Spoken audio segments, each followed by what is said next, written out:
The ballroom shimmered with excess, a cathedral of velvet drapes and chandeliers dripping light onto rows of crystal glasses.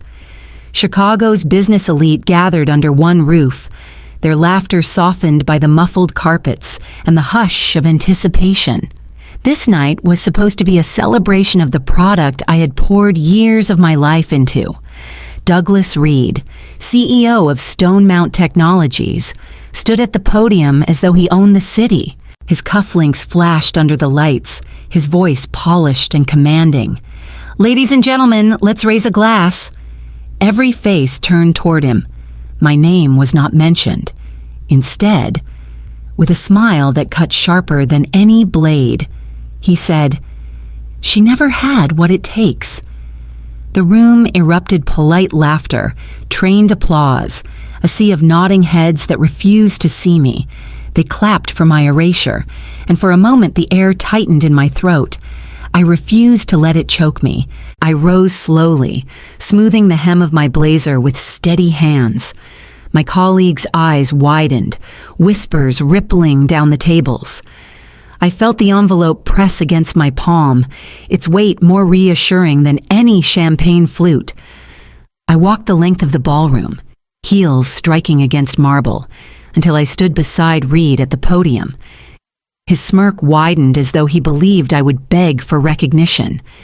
Instead, I lifted my glass and spoke evenly to Richard. From the company's biggest failure, a ripple of silence spread through the crowd. I laid the envelope down before him, deliberate, controlled, his brow furrowed as he tore it open. A beat later, the color drained from his face. The practiced charm fell away. "What the hell is this?" His voice cracked, raw and exposed. I didn't stay to watch. I didn't offer a speech or explanation. I turned on my heel, my stride unbroken, leaving behind the chandeliers, the velvet, the applause that no longer mattered. Behind me, the chaos swelled, voices clashing, Reed shouting, paper tearing.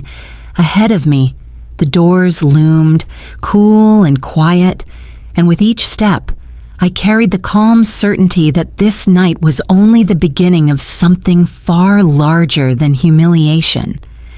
As the heavy doors of the ballroom closed behind me, memories pressed in like an old ache. 12 years, more than a decade of my life, had been swallowed by Stone Mount Technologies. I had walked into that company in my late 20s, eager, sharp, convinced that hard work would carve out a future. Hard work became my identity. I was the one still at my desk when the cleaning crew arrived. I was the one rewriting reports at midnight, tinkering with prototypes when others had already left for long weekends on the lake. And slowly, without noticing, my life outside those walls began to erode. Birthdays slipped away. My daughter Emily once waited with candles burning on a cake that melted before I made it home. I told myself it was only one night, but one became many. She grew into her teenage years, learning to stop expecting me at the dinner table. The silence between us thickened until it was easier to stay late at work than face the quiet at home. My marriage followed the same slow decline. Promises to show up, to be present, to share more than exhaustion. Broken, one after another. The divorce papers arrived on a gray Tuesday. I signed them quickly, then stayed late at the lab as though more hours could cover the fracture in my chest. Yet I clung to the belief that loyalty had weight, that someone would notice. But when credit was handed out, it was men like Douglas Reed who stood at the front of the room, smiling for cameras, basking in applause for projects I had carried. My name rarely left their lips. I was the backbone they pretended didn't exist. And still, I endured. I told myself recognition was only a matter of time. I told myself Emily would understand one day. I told myself sacrifices eventually pay off. I was wrong. Walking out of the ballroom tonight, I finally understood the truth. Loyalty meant nothing to a man like Reed, and all the sacrifices I had stacked like bricks had been used only to build the pedestal he stood on. And when he replaced me, I knew the pedestal was beginning to crack. 3 weeks before that glittering night at the hotel, Reed called me into his office. His corner space was all glass and polished walnut, Chicago's skyline sprawling behind him as though it, too, bowed to his authority. He leaned back in his chair with that false warmth he saved for moments when he was about to take something from you. "Layla," he said smoothly, "you've been doing excellent work, truly. But this launch, well, it needs a younger face." At first, I thought I misheard him. Younger face. He continued as though it were the most natural thing in the world.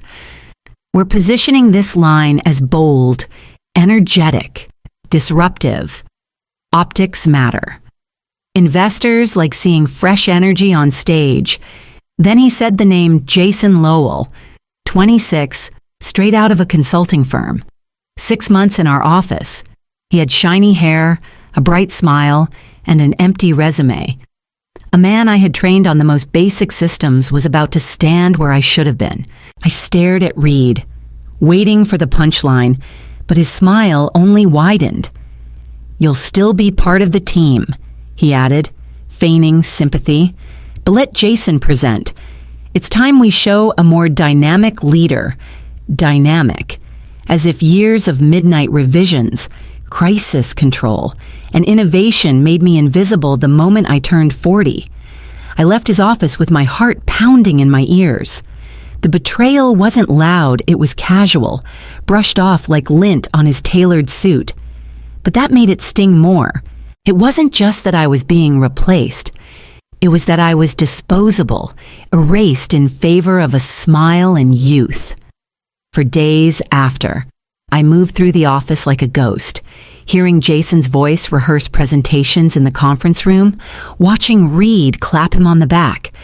Every syllable was a reminder I had given everything, and in return, I was being written out of the story I had built.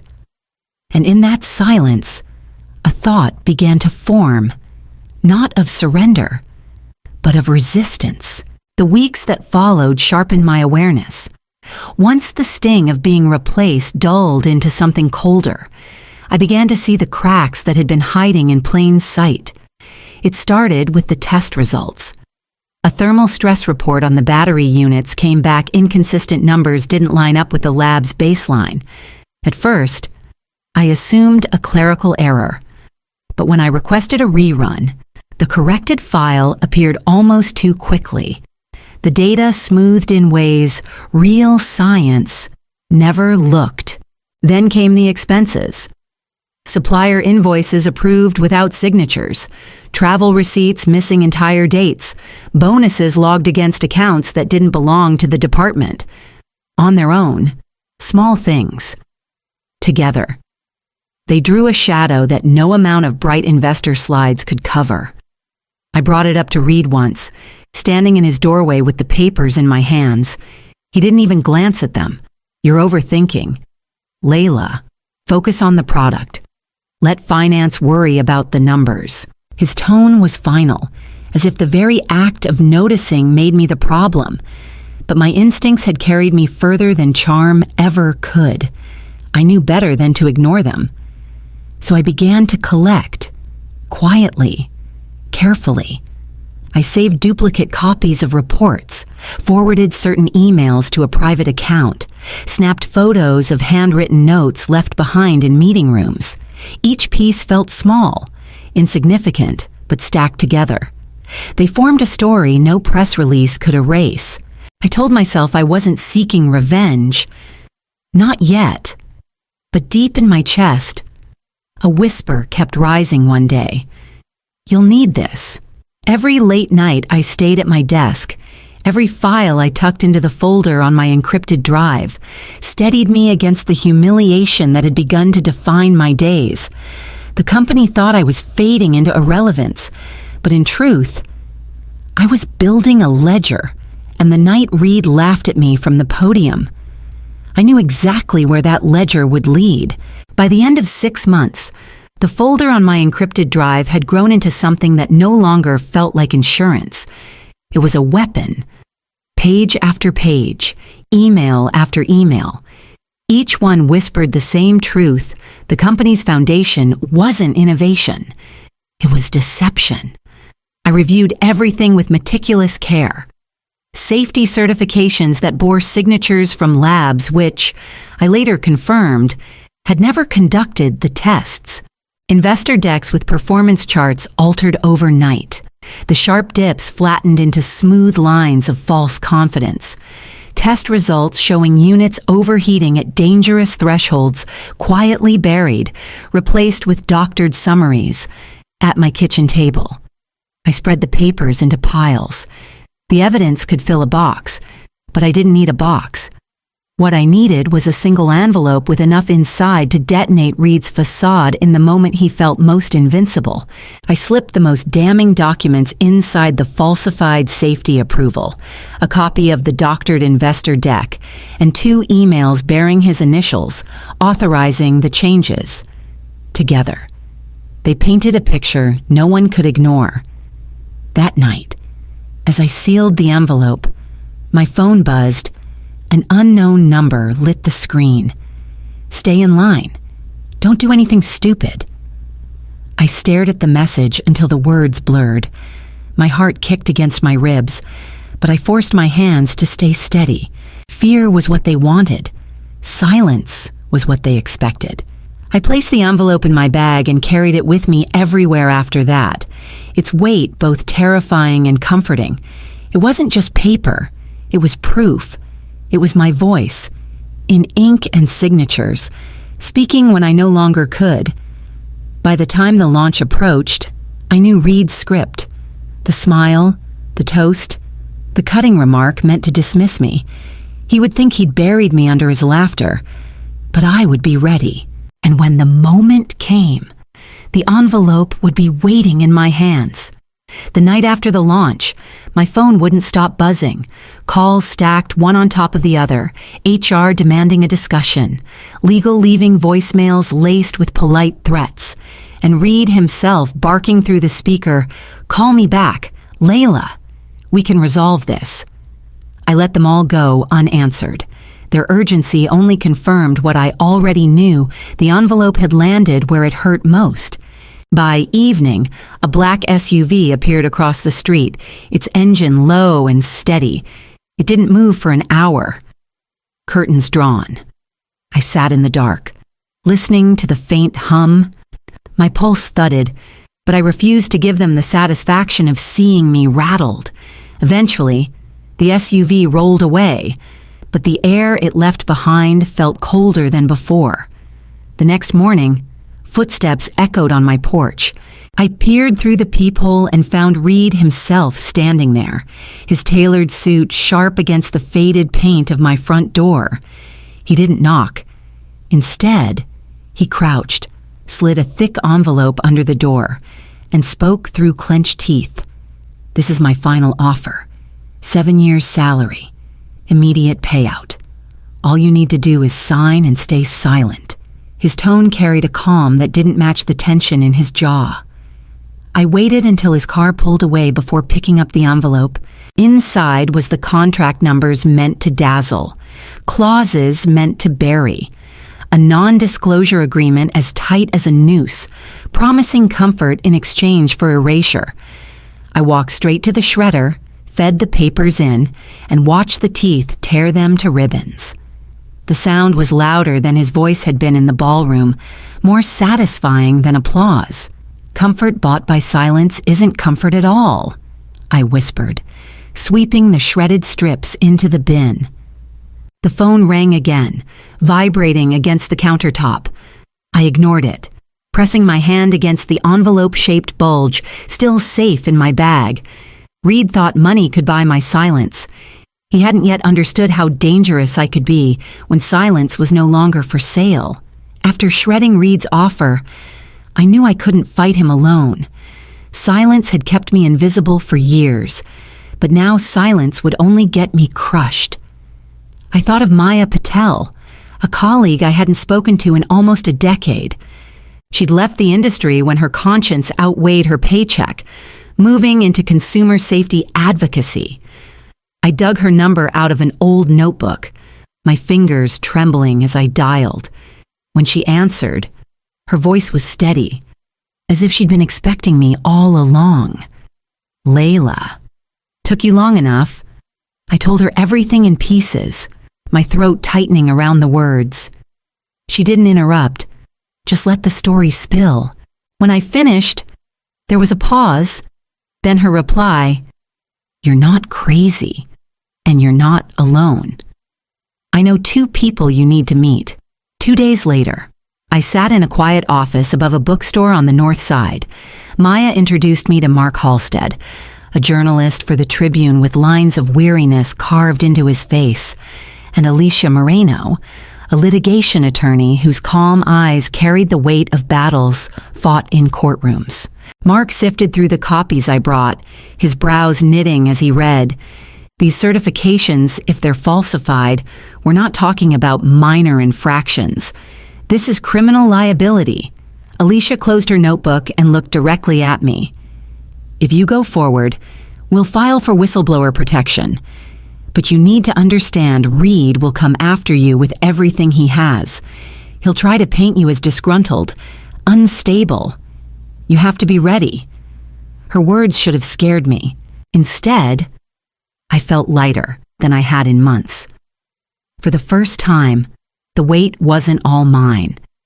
We mapped out the plan in careful steps, regulators first, then press coverage once the evidence was secure, legal filings to protect me from retaliation.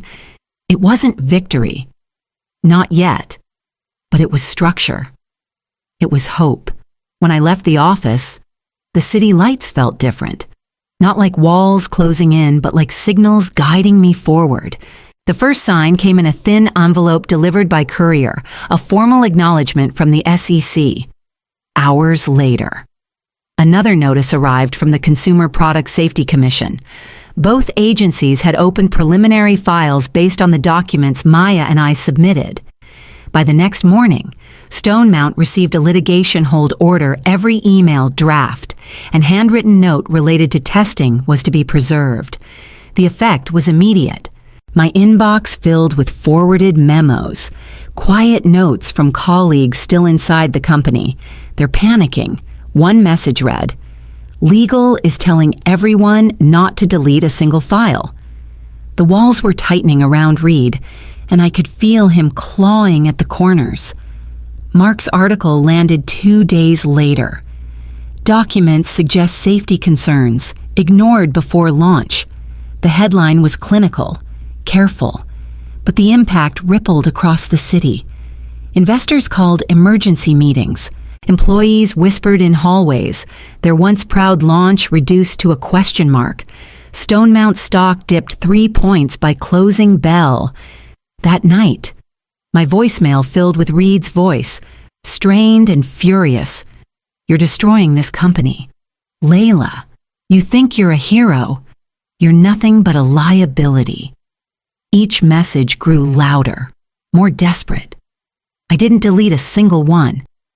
Instead, I transferred them to a secure drive, labeling them by date and time. Every angry syllable became part of the record he thought I was too weak to keep. Alicia called me after reading the article. "This is where it gets dangerous," she warned.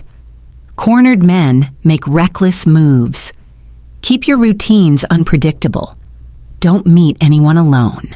I nodded, staring at the glowing screen of my phone as another call from Reed went unanswered. His rage was fuel, but it was also proof that the balance of power was shifting, that he felt something slipping from his grip he couldn't afford to lose. And I knew the pressure had only begun. The higher it rose, the closer we were to breaking open everything he had built. The glass walls of Stone Mount's headquarters gleamed like ice as I was escorted into the boardroom. Reporters crowded the hallway outside, their cameras clicking through the frosted doors. Inside, the air was brittle with tension. At the long table, the board members sat rigid. Attorneys lined the edges, and a court reporter's fingers hovered above the keys. Across from me, Reed waited, immaculate in his suit, but his eyes burned. "Let's be clear," he began, his voice sharp with practiced authority. "She's a disgruntled failure, nothing more. These claims are fabrications from someone bitter. She was passed over." I said nothing at first. I let the silence settle until the board's discomfort shifted toward him. Then I slid a folder across the polished wood. Inside the failed safety tests, unedited, with lab stamps, the doctored investor decks, versions side by side, and 2 emails bearing his initials authorizing the alterations. The court reporter's keys clicked steadily, preserving every movement, every word. One of the board members adjusted his glasses, scanning the documents. His lips pressed into a thin line. Another shifted uneasily in her chair. Reed leaned forward, his voice rising. "This doesn't prove anything. She's twisting context, cherry-picking data." I met his eyes, steady. "No. Richard, you destroyed this company when you buried safety. I just stopped you from burying the truth." The words hung in the air like a verdict. For a moment, even the reporters typing paused. The silence was heavier than shouting, heavier than denial. It pressed down on Reed until his jaw clenched, his knuckles whitening on the table. Across the room, I saw the first fracture in his armor. The board wasn't rallying behind him. They were pulling away, their silence more damning than my words. I gathered my papers with calm precision. This confrontation wasn't the end. It was only another step, and I knew there was still one card left to play. 1 week later, I sat beneath the sterile lights of a government chamber in downtown Chicago. The rows behind me were packed with reporters, investors, and regulators, their voices hushed but expectant. Cameras lined the back wall, live streaming the proceedings across the country. My palms rested on the folder in front of me, the weight of months condensed into a few sheets of paper. Reed entered like he always did, chin high, smile polished, suit impeccable. When the chair recognized him, his voice flowed with the same smooth confidence I'd heard in countless boardrooms. "These allegations," he declared, "are exaggerations from a disgruntled former employee. Nothing substantiated, nothing credible." He gestured toward me without even turning his head, as if swatting at an inconvenience. I waited, letting him spin his web of denial until the moment came. Slowly, deliberately. I opened my laptop. The screen flickered to life, and I turned it toward the panel. "Mr. Reed may call me bitter," I said, my voice steady. But perhaps he'd prefer to hear from someone else. The video connected. On the screen appeared Ethan Cross, a former engineer, his face partially obscured for protection. His voice, however, carried across the chamber with unmistakable clarity. "Douglas Reed instructed me, more than once, to alter safety data. He threatened my job if I refused. Those units were dangerous, and he knew it." Gasps filled the room. Camera shutters fired like a storm. The live stream's comment feed lit up in real time, racing across millions of screens. Reed's face drained of its practiced calm, his mouth opening but no words forming. Regulators at the panel leaned forward, their pens flying, their questions sharper now. I closed my laptop, gathered my folder, and rose. I didn't look back as I walked past the flashing cameras, the murmurs rising behind me. Outside, the winter air hit my face, crisp and clean. My phone buzzed nonstop in my pocket. "Thank you. You saved lives. You did what none of us could." Sometimes the loudest victory is silence walking away while the truth speaks louder than you ever could.